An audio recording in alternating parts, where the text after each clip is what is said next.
The night I came home smelled like low tide and jet fuel, like every promise I ever made to myself washing back to shore. I didn't go to my front door.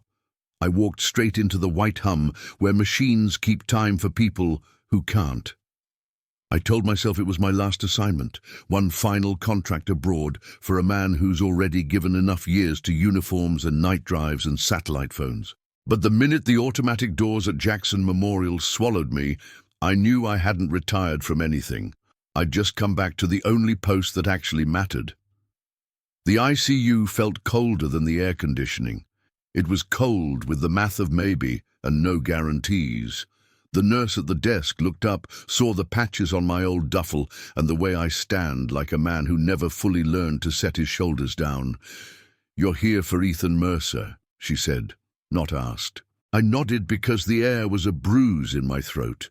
My son lay there, like the tide pulled him too far out, colour gone soft, jaw slack under tape and tubes. I'd taught those hands to bait a hook on Card Sound Bridge and wrap knuckles right without busting them. Now his fingers were pale and still, a plastic clip blinking a rhythm I tried to make into prayer. I touched the edge of the blanket, and every mile between our last clean conversation and this moment rose up like heat on asphalt. Dad, no. The word was a reflex in my head. What I heard was the ventilator hiss, the monitor's metronome, the soft rustle of a nurse guiding a line where it needed to be. I leaned close. "I'm here, son," came out rough, a gravel scrape I hadn't heard from myself since the desert. I hadn't prepared for the rage, not the big kind, more the thin wire, the one that pulls tight around your ribs when you find out a simple thing like love can get misused. Where was his wife? Where was the woman who posted hand-on-chest vows under skylights with rented florals? I'd warned him once, twice I think, about glitter and hunger and the difference between the two. He'd laughed and told me, "Dad, she's not like that." He was a good man. Good men believe. My phone buzzed in the pocket of my jeans with a bank alert. Weird timing is almost never weird. "Suspicious transaction," the subject line read. A wire request flagged from a joint account I'd only been added to because my son is the kind who thinks ahead when life starts throwing curveballs. Amount: enough to rent a yacht out of Biscayne Bay with a DJ, cold bottles, and strangers who like taking pictures of other people's money. I walked to the window and stared out at the colourless sky. Old instincts clicked on without asking permission. In under a minute, I froze 3 accounts, cancelled 2 pending transfers, and set alerts up so tight a breath would trigger a call. I didn't shake. My thumb pressed confirm, and the bay's parade of lights 2 miles away might as well have been on the dark side of the moon. She called within 10 minutes, then again, voicemails stacked like loose rounds, hissing, then crying, then perfectly flat. I let them gather. If love is presence, then abandonment is a math problem too. No amount of words fixes what you refuse to show up for. Back at his bedside, I took his hand. His fingers were colder than mine. I remembered the summer we stripped my old Ford down to steel and air, him standing on a milk crate, grease on his cheek, asking if engines ever got tired of working. "They don't," I told him, "so long as someone keeps oil where it belongs and listens for the wrong kind of sound." The monitor ticked a fragile promise. "I'm listening, buddy," I whispered. "I'm not going anywhere." The nurse, with kind eyes and a Miami pin on her badge, Y. Martinez, rested a hand on my elbow, as if she'd done this before. "Talk to him," she said. "They hear more than we think." Her accent was home, and her certainty was steadier than I felt. So I started, a story about the time he wiped out on his first bike ride up our Hialeah cul-de-sac, got up bloody-kneed and demanded we try the hill again. I told that story to the room's humming gods. Fluorescent tubes, ventilators, pumps, as if they owed me something for once. His left eyelid twitched. It was nothing and everything at the same time. Outside somewhere, a charter company was wondering why a card went dead mid-toast. Inside, I made a new vow, the kind that doesn't require witnesses. I'd guard whatever was left, not with litigation and noise, that would come if it needed to, but with presence, with my chair and my hands and whatever stories he needed to hear to find his way back in the dark. If you're hearing me now, and this room feels familiar for reasons you wish it didn't, tell me where you're listening from. I want to know the cities that carry stories like this. If it resonates, tap like. And if you want more of these, stick with me. I'll keep telling them as long as someone needs a steady voice in a loud world. The first night held and held until the grey of morning broke it like thin ice. I'd forgotten how hospitals mark time, the coffee carts squeak, the housekeeping bins wheels, the shift change murmurs that sound like a church just before the hymn. I didn't sleep. You can sleep when danger is a clear shape. It's harder when it's a fog. I told him about the cul-de-sac and the Everglades, about a blue canoe we rented off Chrome Avenue, the summer the mosquitoes were biblical. How he caught a bass that made him shake with laughter and fear because it fought like it had a name. He was 10. I told him about my last deployment and the lie I told him on our last phone call, how I said I'd be back before football season because it sounded close enough to keep him steady. The truth is, every return is a coin flip, and I taught him to trust me like a lighthouse while I learned to be gone. When I ran out of stories, I read from a notebook I'd carried from war zones to hotel rooms and back again. It wasn't poetry, not really. More like field notes for a man who didn't want to forget he had a life outside the work. "Don't mistake endurance for love," one line said. "They look similar until the night gets cold." I closed the notebook and stared at my son, because sometimes you need the words to evaporate. The attending doctor was young enough to still wear hope like a suit that fits. "He's critical," she said, gentle but unflinching. "He's stable for now. That matters. So does you being here." She ran through labs and pressures and oxygenation. I nodded because the math didn't need me to add to it. "Talk to him," she said, which everyone kept saying. "Touch is medicine." From the corner of the room my phone pulsed. Voicemails like knives tossed and caught. I played one because a man should look at the thing that's cutting him. "You humiliated me," she said in a voice that would have fooled a wedding crowd. "How could you do this to me?" I hit delete before my temper remembered its old tricks. For a man who's done a fair share of damage, it's a strange grace to know exactly when not to swing. I thought about the wedding, the rooftop on Brickell, the strings of lights, a photographer who kept telling us to look less military. She was incandescent that night. He was blinded because that's what love is at the start, a useful blindness. I stood with a glass of club soda and something like dread. I gave him my father's watch, steel and worn smooth at the edges, told him it had crossed more time zones than most kitchen calendars. "Bring it back to Sunday dinners," I joked, and meant it with my entire life. Now that watch lay on a tray with his wallet and keys. I picked it up, set it on my wrist to keep it warm. It ticked like a little engine, indignant at all this stillness. The nurse, Martinez, showed me how to rub lotion into his hands. "People forget the hands," she said. "They're the first to tell you who a person was." I worked the lotion in like I was shining shoes before a pass-in review. "You built a deck with these," I told him, remembering the August we ruined our back Sanders belt because we decided manual was more honest. He'd laughed, then cursed, then laughed again. His fingers twitched as if trying to remember the pressure of the drill trigger, or maybe that was for me. Doesn't matter, I took it. Somewhere between shift change and the hour the city starts frying eggs, I put my head on the blanket and let the machine's beeps become the ocean. "Stay," I said, a breath more than a word. "Just stay." She arrived on click-clack heels that sounded like a threat in a place built for whispers. Oversized sunglasses, a handbag that could double as a weekend bag for the uninitiated. Face dewy in a way human faces aren't at 7 a.m. unless someone's painted them so. "I'm his wife," she told the clerk at the ICU entrance, consonants crisp like a press release.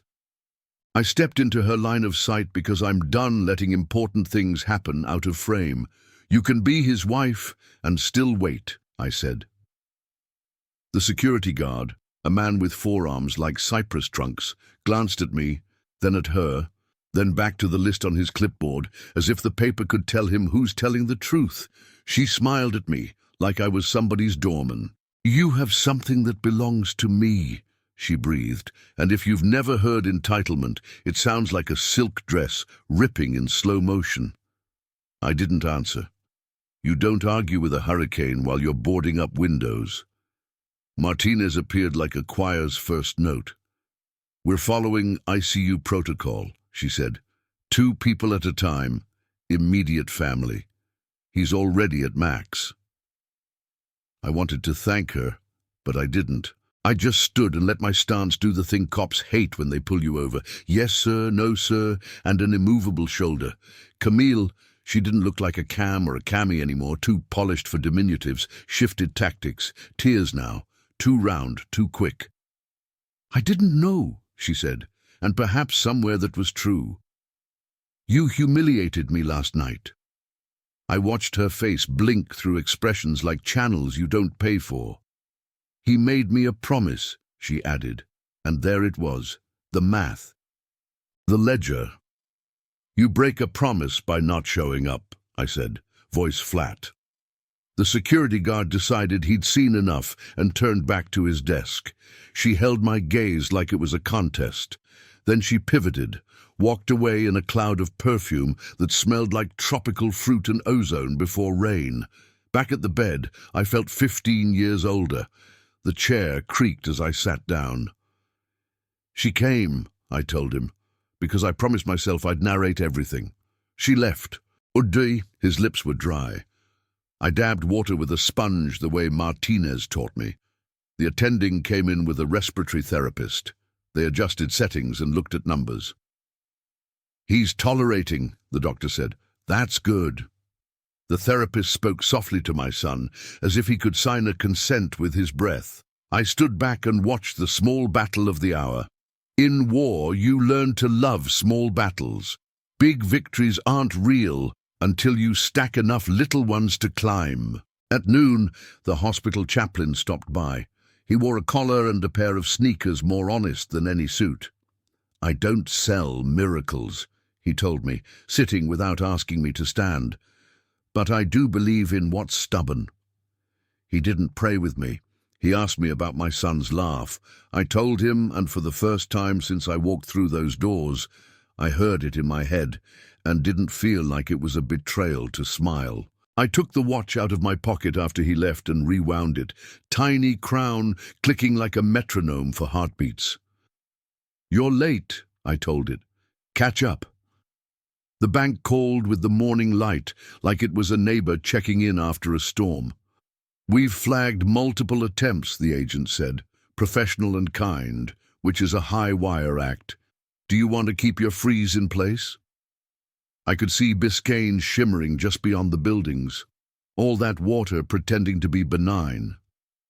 Keep it, I said. Make it airtight. I didn't tell her I was sitting 3 feet from the only wealth I own that matters.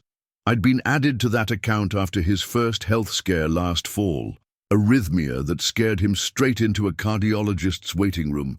We'd filled out paperwork in a Starbucks that smelled like burned sugar and try harder. Just until I'm clear, he'd said, and I'd signed where they told me because there are very few places in life where a signature means exactly what you intend.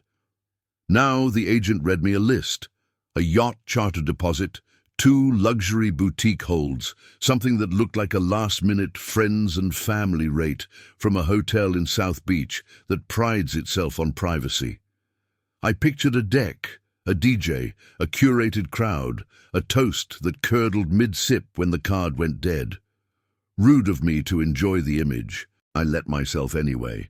Back inside the ICU, the doctor suggested lowering sedation in tiny steps. If he can surface, we want to meet him, she said, voice like a tuned instrument.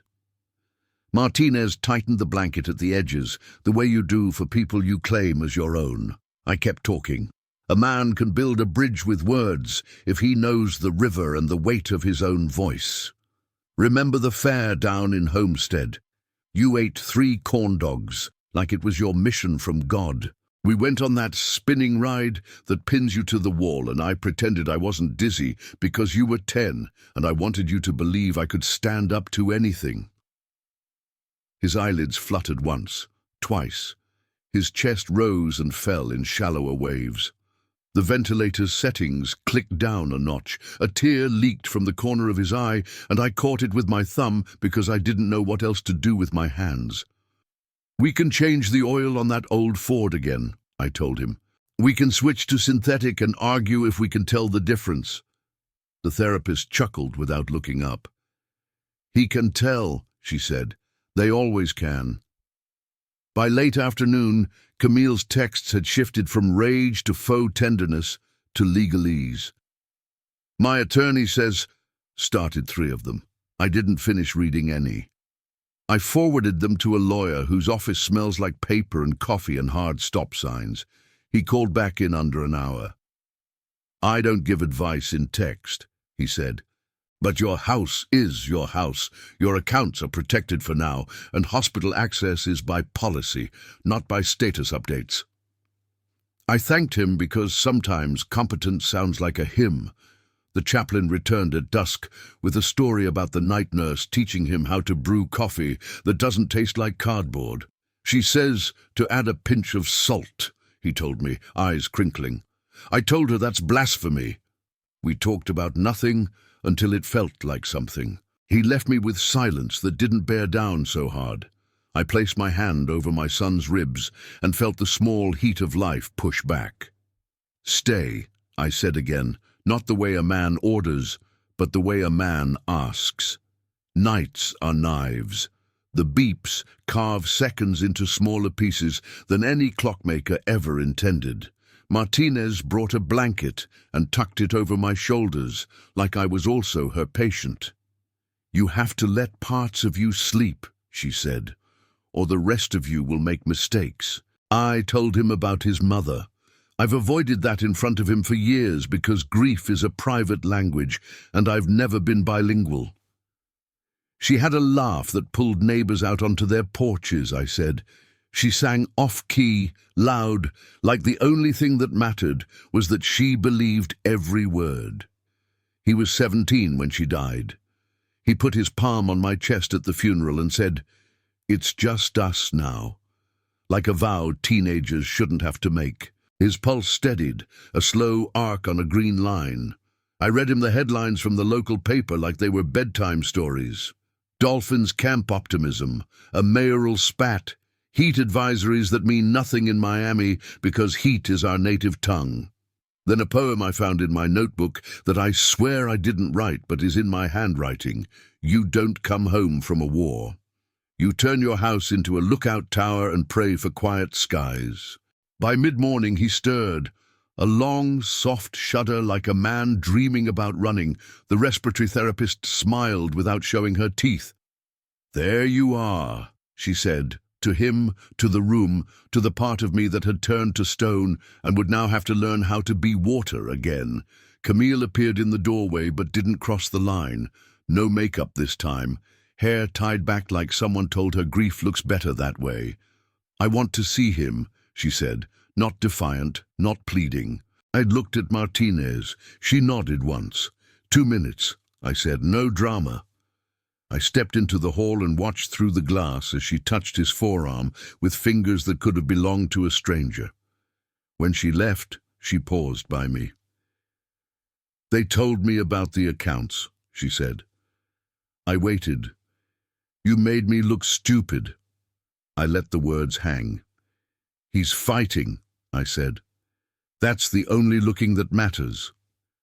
She flinched as if I'd slapped her with a fact. My lawyer, she started, then stopped, like even she knew name-dropping counsel in a hallway lined with families was bad optics.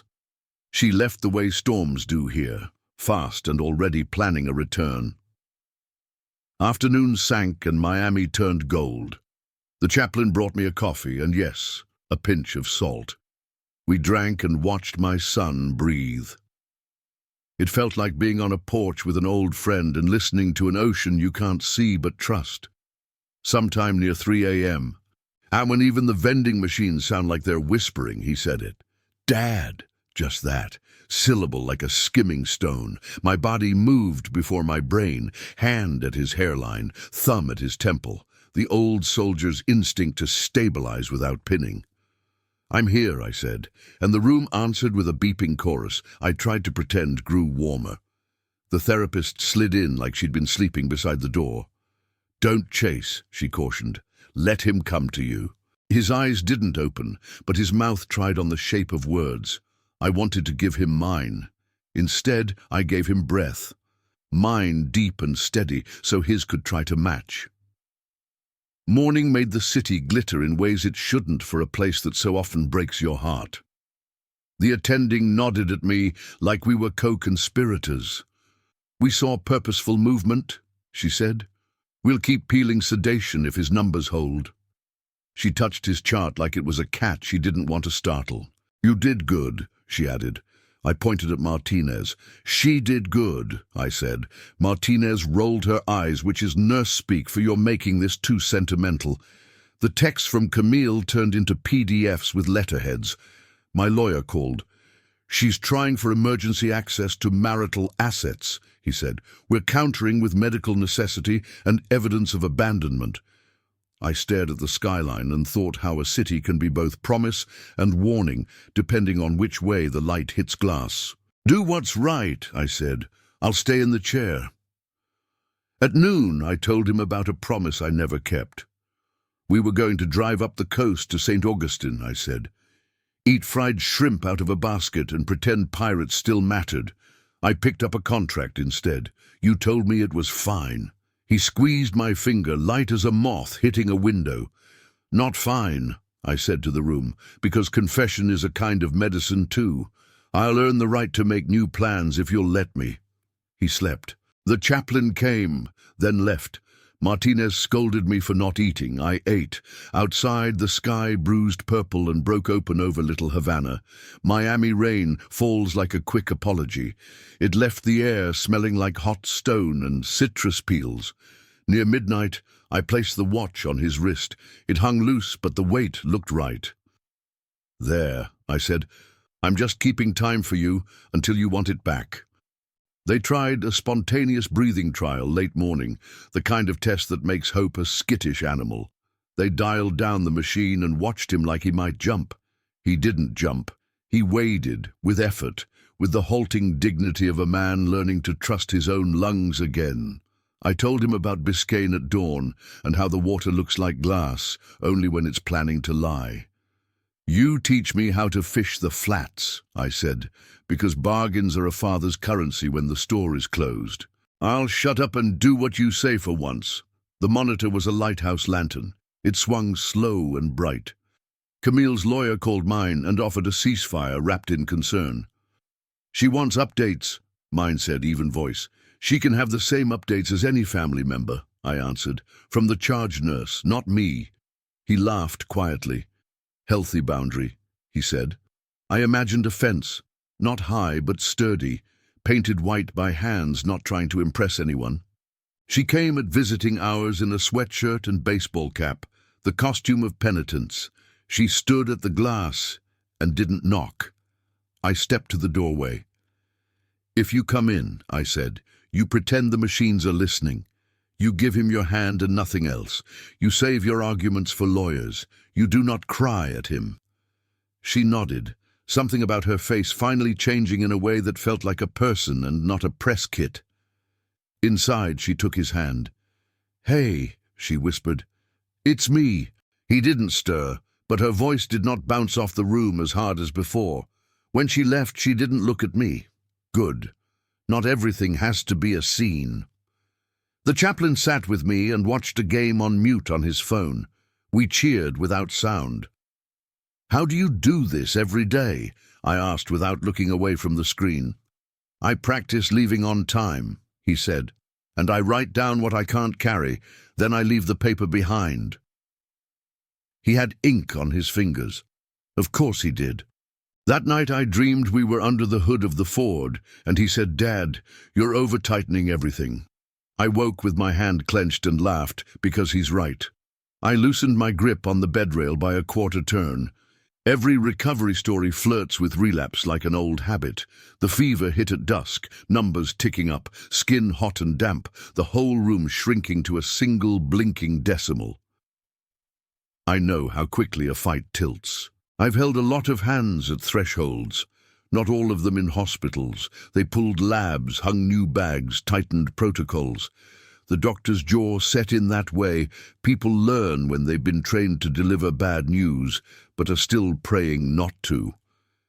"We're watching closely," she said. "We want his body to win the argument." I nodded and realized my shoulders had climbed to my ears. I asked the chaplain to sit. We didn't pray out loud.